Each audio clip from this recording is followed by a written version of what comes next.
अध्यक्ष महाराज, म्हणजे आता तर आपण सगळेजण संभ्रमात आलेलो अध्यक्ष महाराज, आणि या सरकारच्या कथनीवर आणि करणीवर काय फरक आहे या लक्षवेधीच्या माध्यमातून आपल्याला स्पष्ट होतं अध्यक्ष महाराज। यांनी अध्यक्ष महाराज या सगळ्या पाणी वापर संस्थांचा जो कर्ज आहे ते माफ करायचा निर्णय कॅबिनेटने घेतला आणि त्या निर्णयाच्या आधारावर राज्यपाल महोदयांच्या अभिभाषणामध्ये त्याच्यामध्ये त्यांनी उल्लेख करायला लावला अध्यक्ष महाराज।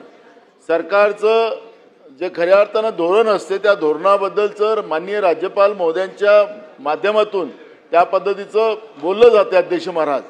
आणि आता मंत्री महोदय सांगतात की पुन्हा आम्हाला ते जावं लागेल, पुन्हा आम्हाला करावं लागेल, रिझर्व्ह बँक आडवी येते। मग याचा अर्थ असा आहे की सरकार या शेतकऱ्यांशी खोटं बोलत होतं।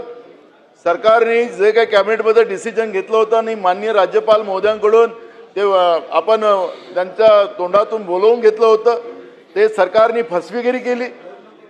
या सगळ्या प्रश्नाचं उत्तर आपल्याला द्यावंच लागेल। आणि म्हणून माझा स्पेसिफिक प्रश्न नुसतं त्यांचे जप्तीपर्यंत नाही, त्यांचं कर्ज माफ तुम्ही जे घेण्याचं धोरण तुम्ही आखलं होतं ते पूर्ण करणार काय हा माझा मुद्दा आहे। आणि त्यांच्या जमिनी लिलाव करता येणार नाही तुम्हाला एकदा कॅबिनेटने डिसिजन केल्यानंतर।